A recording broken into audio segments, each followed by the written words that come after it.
Hello everyone, welcome to जिज्ञासा YouTube channel. आप सभी का जिज्ञासा की यूट्यूब चैनल पे बहुत बहुत स्वागत है। आज का जो हमारा विषय है, यहाँ पे हम लोग इंटरिम बजट के बारे में जो भी इंपॉर्टेंट हाइलाइट्स हैं, इंपॉर्टेंट पॉइंट्स हैं, जो कि आपके एग्जाम के पॉइंट ऑफ व्यू से बहुत ज़्यादा इंपॉर्टेंट हो जाएगा। ये सेशन हर एक एग्जाम के लिए इंपॉर्टेंट है, चाहे आप जेपीएससी की तैयारी कर रहे हो, जेएसएससी की तैयारी कर रहे हो या फिर अदर स्टेट पीएससी की तैयारी कर रहे हो, यहाँ तक कि यूपीएससी की भी अगर तैयारी कर रहे हैं तो इस सेशन को जरूर देखना मत भूलिएगा। चैनल पे अगर आप नए हैं तो चैनल को सब्सक्राइब कर लीजिए एंड बेल आइकन को प्रेस कर लीजिए। आगे बढ़ते हैं। आगे बढ़ने से पहले अगर आपने हमारा ऐप को डाउनलोड नहीं किया है, दैट इज द जिज्ञासा लर्निंग ऐप, आज ही प्ले स्टोर से पे जाइए और जिज्ञासा लर्निंग ऐप को डाउनलोड करिए। डाउनलोड करने के बाद you need to register using your mobile number as well as email ID. And one more thing, आप अपना फीडबैक जरूर दीजिएगा। चलिए बढ़ते हैं आगे अपने इस सेशन में। तो हम लोगों ने कई सारी प्लेलिस्ट बना के रखा हुआ है। I think this is not updated. तो एक बार हमारी प्लेलिस्ट सेक्शन में जाइएगा। अगर आप जेपीएससी की तैयारी कर रहे हैं तो आपको एक जेपीएससी का कंप्लीटली फोल्डर मिल जाएगा। जेएसएससी की तैयारी कर रहे हैं तो वहां पे भी आपको एक जेएसएससी सीजीएल से रिलेटेड फोल्डर मिल जाएगा।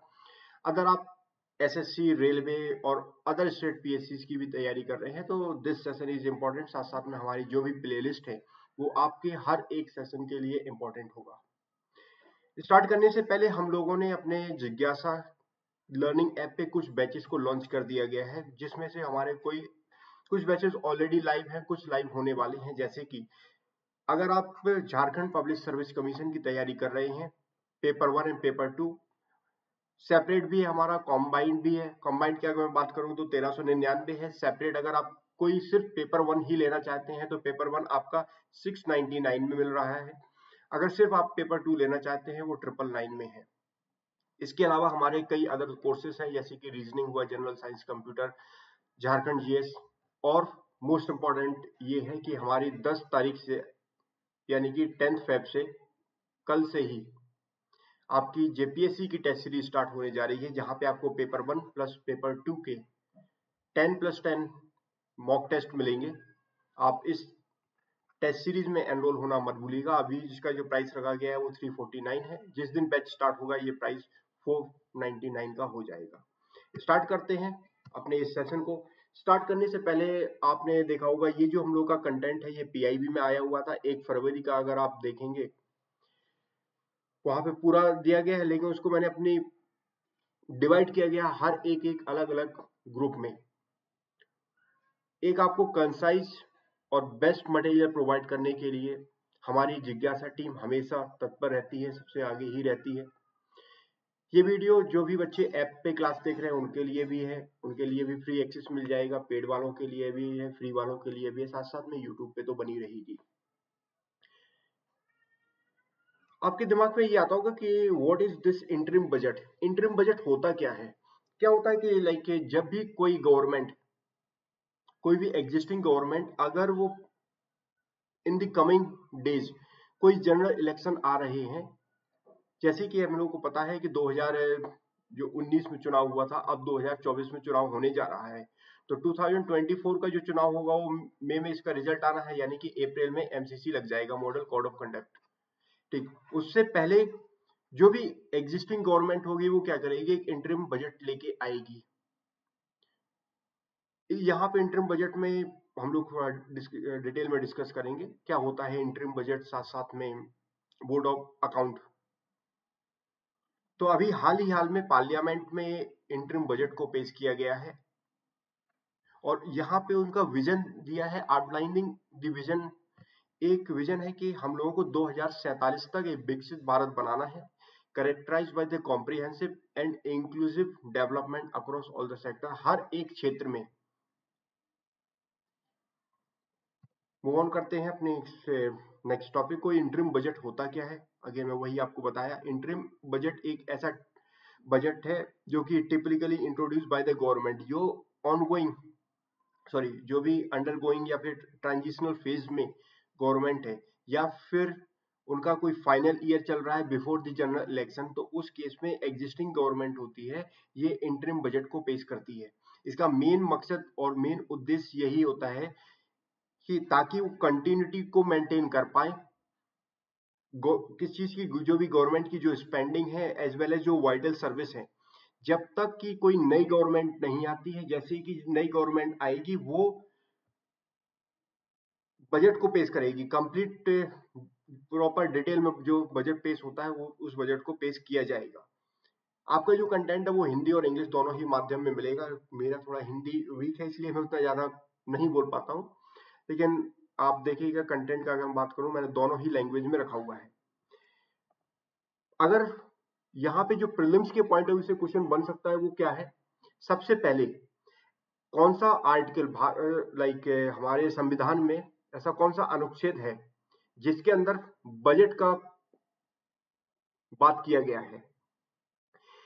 और मैं आपसे एक और क्वेश्चन पूछना चाहता हूं, क्या बजट जो टर्म है ये कहीं कॉन्स्टिट्यूशन में मेंशन है या नहीं है? तो आंसर क्या हो जाएगा, नहीं। बजट का कहीं पे भी मेंशन नहीं है, कहीं पे भी जिक्र नहीं किया गया पूरे कॉन्स्टिट्यूशन में, भारत के पूरे संविधान में कहीं पे भी बजट का मेंशन नहीं किया गया। वहां पे एक ही चीज बोली गई है, that is the annual financial statement. Annual financial statement किस अनुच्छेद के अंदर आता है ये आर्टिकल 112। अगर आपसे पूछा जाए कौन से पार्ट में है तो part 5 of the Indian constitution. Next important point budget से रिलेटेड और क्या क्या पूछा जा सकता है प्रीलिम्स में, ये पूछा जाएगा कि यहाँ पे नोडल बॉडी कौन होती है जो बजट को प्रिपेयर करती है, किसके द्वारा बजट प्रिपेयर किया जाता है। देखिए जब भी हमारा भारत का बजट बनता है ये प्रिपेयर किया जाता है DEA, department of economic affairs as well as ministry of finance, department of economic affairs as well as ministry of finance. क्या इनका ही इन्वॉल्वमेंट होता है? नहीं, ये कंसल्ट करते हैं किस चीज के साथ, नीति आयोग के साथ। नीति आयोग का गठन कब किया गया था ये आप मुझे कमेंट बॉक्स में बताइएगा, पहला क्वेश्चन आपके लिए ये है। दूसरा, वो कौन सी बॉडी थी जिसको अबॉलिश करके नीति आयोग का गठन किया गया? क्या नीति आयोग एक कॉन्स्टिट्यूशनल बॉडी है या फिर स्टैट्यूटरी बॉडी है? ये भी आप मुझे कमेंट बॉक्स में बताइएगा। And what is the difference between constitutional body and statutory body? I think आपने ये सारी चीजें आप पॉलिटी में पढ़ी होंगी, तो उम्मीद कर रहा हूं जो भी क्वेश्चंस मैंने आपके पूछे हैं इनका जवाब आप मुझे कमेंट बॉक्स में जरूर देंगे। Move on to the next thing. अच्छा, एक चीज और आपसे पूछना चाहता हूं कि वो कौन सा साल था, क्योंकि एक ऐसा टाइम था जब जो हमारा बजट होता था ये दो पार्ट में डिवाइड होता था। दो पार्ट में, एक होता था रेलवे बजट, रेलवे बजट, और दूसरा होता था हमारा जनरल बजट। आपने देखा होगा मोदी गवर्नमेंट पावर में आई, उन्होंने कुछ चेंजेस किए गए थे, आप मुझे कमेंट बॉक्स में बताइएगा कब ये दोनों मिलके एक सेपरेट ना होके एक ही बजट हमारा पेश होने लगा, कौन से ईयर में है। मैं 2000 लिख देता हूं, आगे दो अंक आप मुझे कमेंट बॉक्स में बता दीजिएगा। चलते हैं कुछ मेजर हाइलाइट्स के बारे में, उससे पहले कुछ इंपॉर्टेंट फीचर्स हैं इंटरिम बजट और बोर्ड ऑफ अकाउंट के बारे में। अगर मैं बात करूं इंटरिम बजट, तो इंटरिम बजट में जो कॉन्स्टिट्यूशनल प्रोविजन है वो आर्टिकल 112 के अंदर बोला गया है, अनुच्छेद 112, और बोर्ड ऑफ अकाउंट जो है वो 116। अब इनका डिफरेंस क्या होता है इन दोनों में? अगर मैं difference in term of purpose के बारे में बात करूं, तो जो फाइनेंशियल स्टेटमेंट होता है यहाँ पे, लाइक जो फाइनेंशियल एनुअल फाइनेंशियल स्टेटमेंट जो प्रेजेंट किया जाता है गवर्नमेंट के द्वारा ahead of the general election, जब भी जनरल इलेक्शन होंगे तब आपको ये देखने को मिलेगा इंटरिम बजट।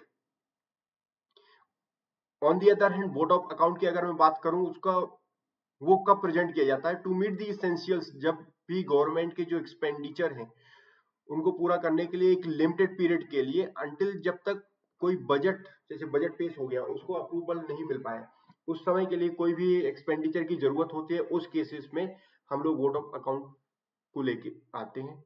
ड्यूरेशन क्या होता है एक्सपेंडिचर का, यहाँ पे क्या है, कवर स्पेसिफिक पीरियड, यूजुअली अगर मैं बात करूं कुछ महीने, जब तक कि नई गवर्नमेंट नहीं आ जाती है और नई गवर्नमेंट एक फुल बजट को ना पेश कर दे। On the other hand board of account के बारे में बात करूं तो इट इज जनरली ग्रांट, और यहाँ पे सिर्फ 2 महीने के लिए ग्रांट किया जाता है for an amount equivalent to 1/6 of the total estimation. याद रखिएगा, ये आपके प्रीलिम्स के पॉइंट ऑफ व्यू से इंपॉर्टेंट हो जाएगा, आप कोई भी एग्जाम्स की तैयारी करते हैं तो। यहाँ पॉलिसी चेंजेस में देखिए, यहाँ पे कोई भी टैक्स रिजीम में चेंजेस नहीं कर सकते हैं, कोई कैसी भी सिचुएशन आ जाए। ऑन दी अदर हैंड अगर मैं इंटरिम बजट के बारे में बात करूं तो यहाँ पे आप टैक्स रिजीम में भी प्रपोज कर सकते हैं कुछ चेंजेस, जो भी चेंजेस कराना है।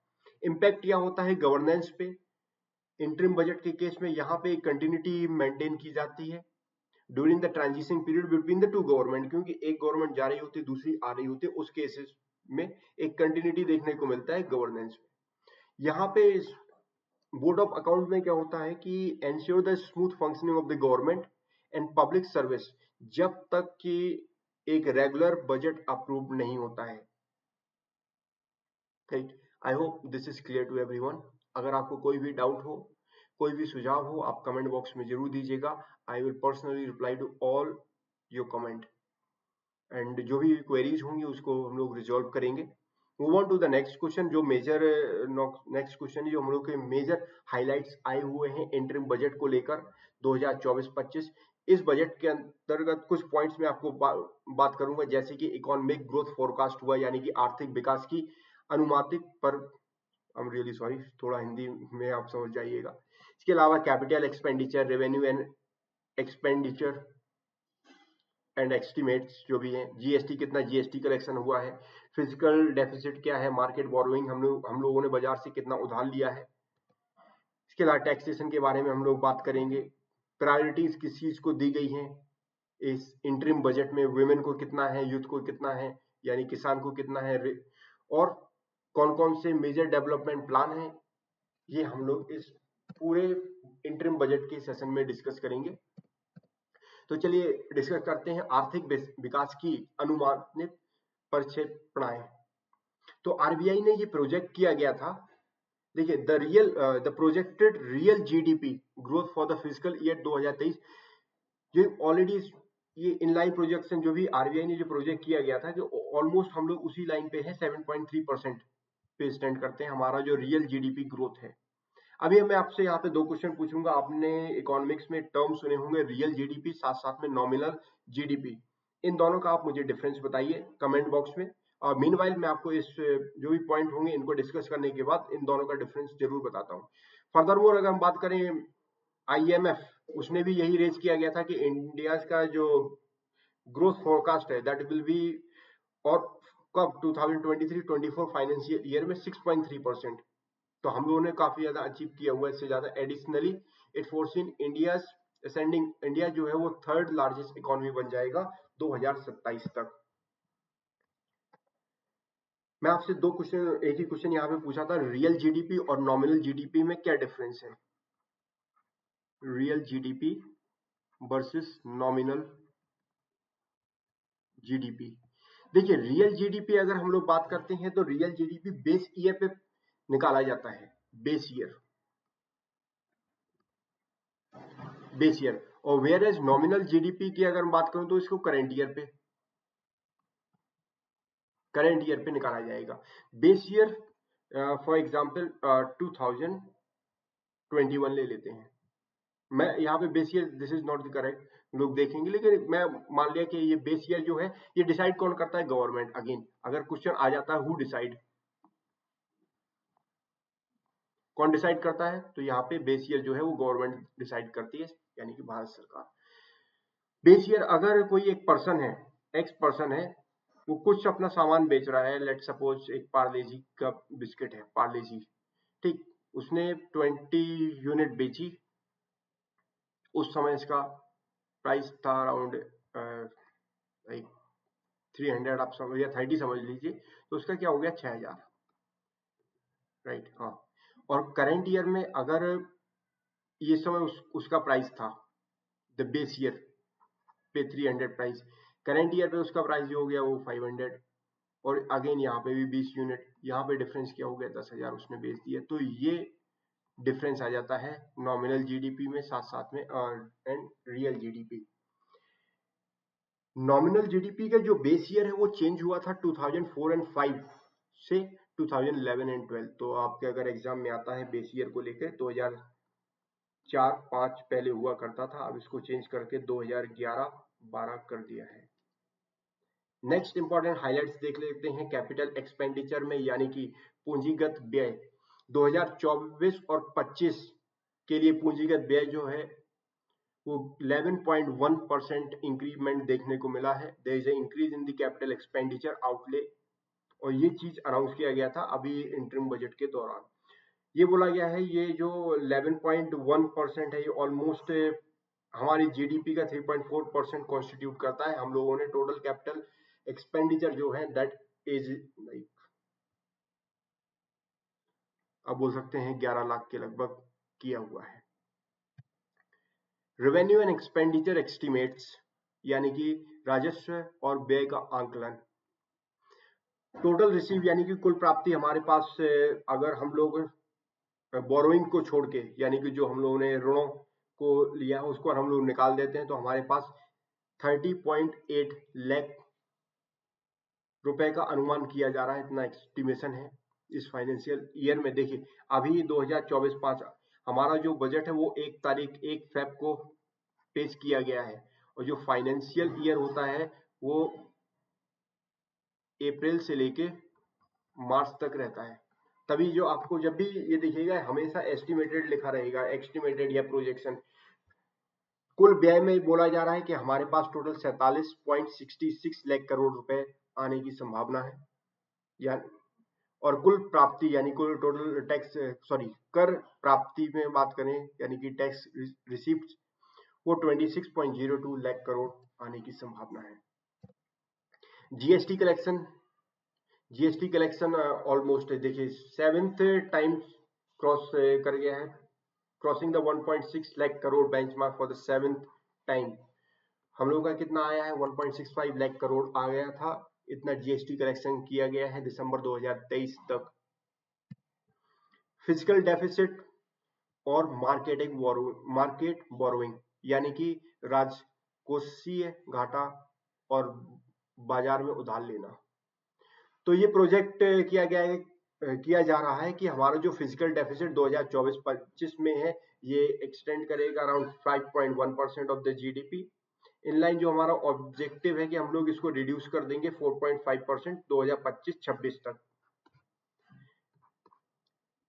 जो अनाउंस किया गया था 2021-22 के बजट में। जो estimated gross and net market borrowing through dated security 2024-25 वो हमारे कितने हैं 14.13 and 11.7 lakh crore respectively. Estimated gross हमारा हो गया 14.13 एंड नेट मार्केटिंग बोरोइंग हमारे हैं 11.75। टैक्सेशन के बारे में बात कर लेते हैं, यानी कि कर। तो जो इंटरिम बजट में है यहाँ पे सेम मेंटेन किया गया है जो एग्जिस्टिंग रेट्स थे डायरेक्ट टैक्सेस के और इनडायरेक्ट टैक्सेस के, जो इंक्लूड करता है इंपोर्ट ड्यूटीज को। कॉर्पोरेट टैक्स के अंदर 22% of the existing domestic companies and 15% जो भी न्यू मैन्युफैक्चरिंग कंपनीज आएंगी उनके लिए रखा गया है। और यहाँ पे कोई भी जिसकी इनकम 7 लाख तक की है उसके ऊपर मतलब वो इस न्यू टैक्स रिजीम के अंतर्गत नहीं आएंगे, उन लोगों को टैक्स नहीं पे करना होगा।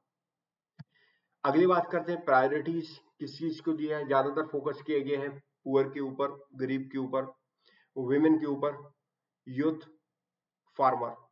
पुअर में गरीब के लिए इन्होंने क्या बोला है कि 25 करोड़ लोगों को मल्टी डायमेंशनल जो पॉवर्टी है 25 crore people out of multidimensional poverty, इन लोगों को मूव आउट किया हुआ है, successfully move out.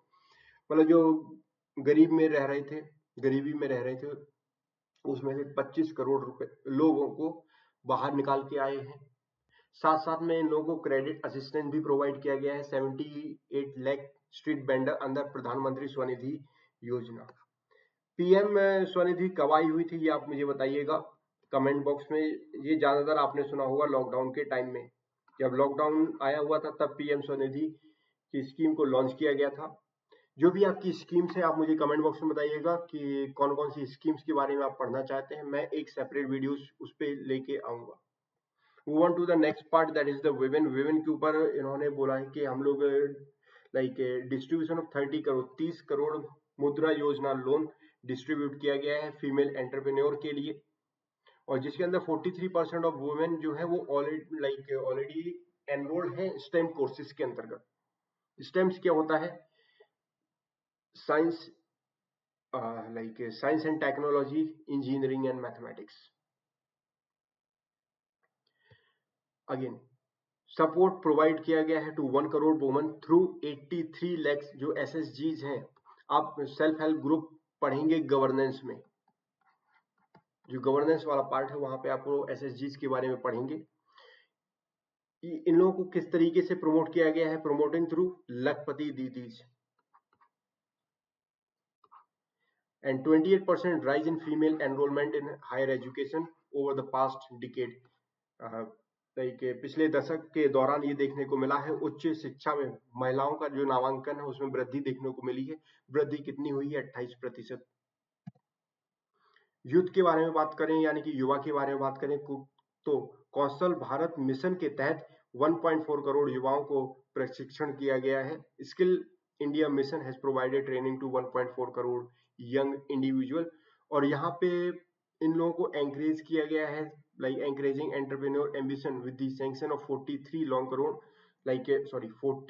Crore loans under the PM मुद्रा योजना।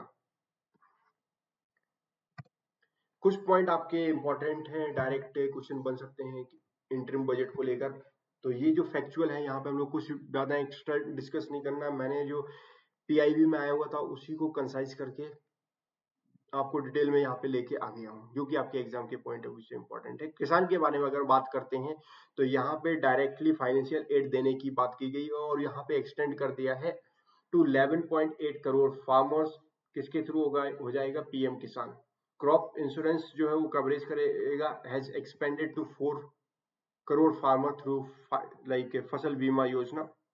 Integration of 1361 mandis under the ENAM to facilitate organized agriculture trade।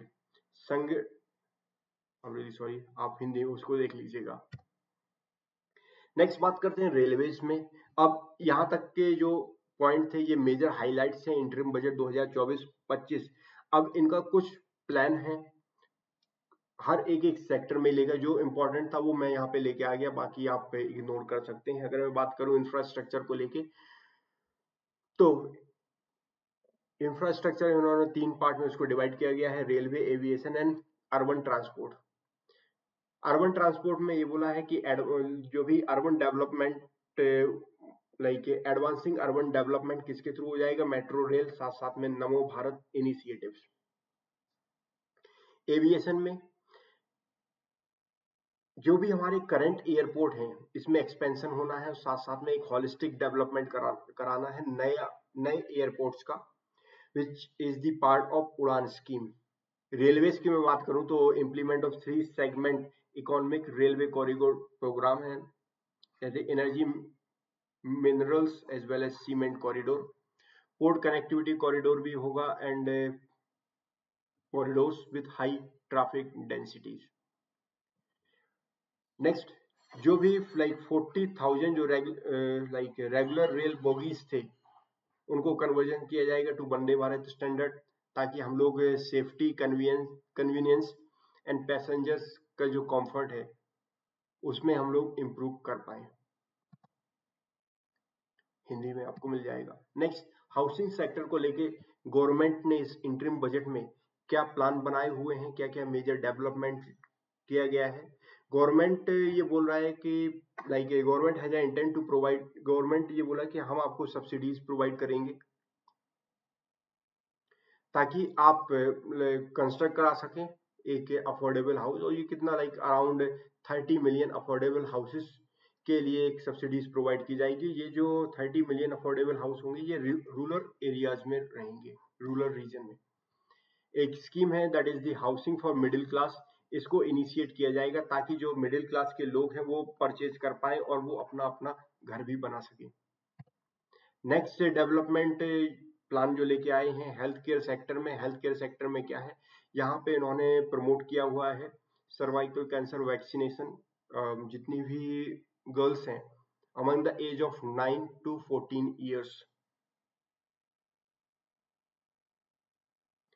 इसके अलावा एक नया प्लेटफॉर्म को भी लॉन्च किया गया है, यूविन प्लेटफॉर्म।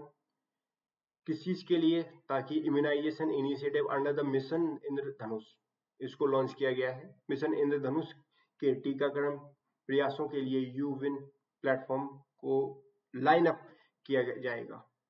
आयुष्मान भारत जो स्कीम है उसको भी एक्सपेंड किया जा सकेगा, ताकि हम लोग लाइक एनकम्पास करें जितने भी आशा वर्कर हैं, आंगनवाड़ी वर्कर हैं और साथ साथ में हेल्पर्स। एग्रीकल्चर सेक्टर में कौन कौन से नए कदम उठाए हैं? पहला इन्होंने ये बोला है कि आप इस चीज को प्रमोट करिए, किस चीज को? Nano DAP. नैनो डीएपी क्या है? That is nano di ammonium phosphate, promoting the adoption of for the diverse crops in all, जितने भी इन एग्रो क्लाइमेटिक रीजन है हर एक जगह इस चीज को प्रमोट किया गया है कि आप इसको अडॉप्ट करो, नैनोडैप को। नैनोडैप एक इनिशिएटिव इनोवेटिव एग्रीकल्चर इनपुट है based on the nano technology, जिसको क्रिएट किया गया था। ये इंपॉर्टेंट है आपका IFSCO, बहुत ज्यादा इंपॉर्टेंट है। यहाँ से आपका 2 क्वेश्चन बन सकता है। एक तो पहला ये क्वेश्चन बनेगा कि नैनो डीएपी को किसने बनाया। दूसरा क्वेश्चन ये बनेगा IFFCO का फुल फॉर्म क्या है। तो that is the Indian farmer fertilisers cooperative limited, जिसका मेन काम यही है ताकि वो रेक्टिफाई करे नाइट्रोजन और साथ साथ में फॉस्फोरस डिफिशियंसीज इन ग्रोइंग क्रॉप्स। इसके अलावा ये पॉलिसीज को डेवलप करेंगे ताकि बूस्टर कर पाए जो डेयरी फार्मर्स हैं, और जो फूड एंड माउथ डिजीज है उस चीज को खत्म करने के लिए डिवाइजिंग कुछ नई स्ट्रेटजीज लेके आएंगे for self reliance in oil seed, encompassing research, procurement, value addition and crop insurance।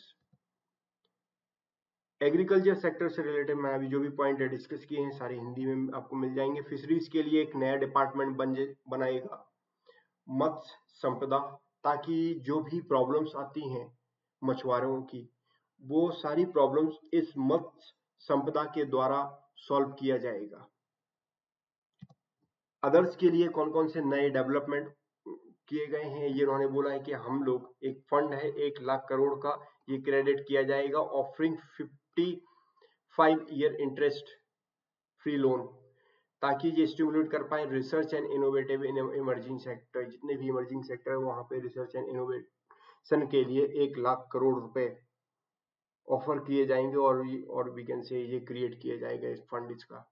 इसके अलावा कुछ एडिशनल एफर्ट भी बनाए जाएंगे प्राइवेट सेक्टर्स को एनहेंस करने के लिए, involvement in research and innovation. तो और जो भी प्रॉब्लम्स हैं उन सारी प्रॉब्लम्स को सॉल्व करने के लिए, उन सारी प्रॉब्लम्स को टैकल करने के लिए, जो कि post by the rapid population, क्योंकि पॉपुलेशन ग्रोथ की वजह से काफी ज्यादा प्रॉब्लम्स आई है, डेमोग्राफिक चेंजेस हुए हैं। तो गवर्नमेंट एक प्लान कर रही है कि वो स्टैब्लिश करेगी एक हाई पावर्ड कमेटी इस चीज को सॉल्व करने के लिए। क्या क्या इस कदम उठाए जा सकते हैं कि इस पॉपुलेशन जो ग्रोथ है इस चीज को कंट्रोल किया जा सके।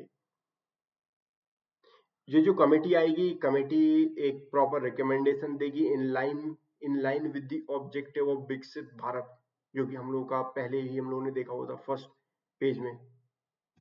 So this is all about interim budget, Hindi में आपको मिल जाएगा।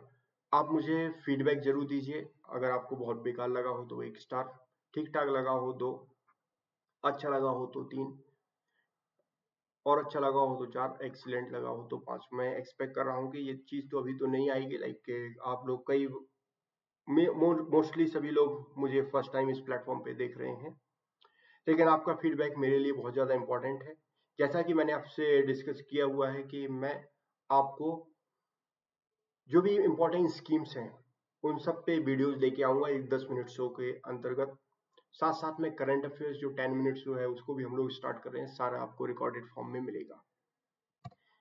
अगर आपने हमारा जिज्ञासा ऐप को नहीं डाउनलोड किया है तो अभी डाउनलोड कर लीजिए और अपने आप को रजिस्टर कर लीजिए अपने मोबाइल नंबर और ईमेल आईडी डालकर। पेड बैचेस हमारे चल रहे हैं, आप अभी जाके एनरोल हो जाइए, क्योंकि एग्जाम जेपीएससी का अगर मैं बात करूँ 17th को है। हम लोग फुल फ्लेज्ड में आपको तैयारी कराएंगे। फीस केवल 1399 दोनों पेपर, और मीडियम की मैं बात करूं तो हिंदी एंड इंग्लिश दोनों ही मीडियम माध्यम में आपको पेपर मिल रहा है। तैयारी दोनों माध्यम में मिलेगी। हिंदी का अलग पीडीएफ आप डाउनलोड कर सकते हैं, इंग्लिश का अलग पीडीएफ आप डाउनलोड कर सकते हैं। साथ साथ में जो क्लास में आप चलता है उसका पीडीएफ अलग से भी डाउनलोड किया जा सकता है। इसके अलावा हमारे अदर कोर्सेज भी हैं। अगर आपको सिर्फ झारखंड जीएस में एनरोल करना है, वो भी 999 में आपको अवेलेबल है।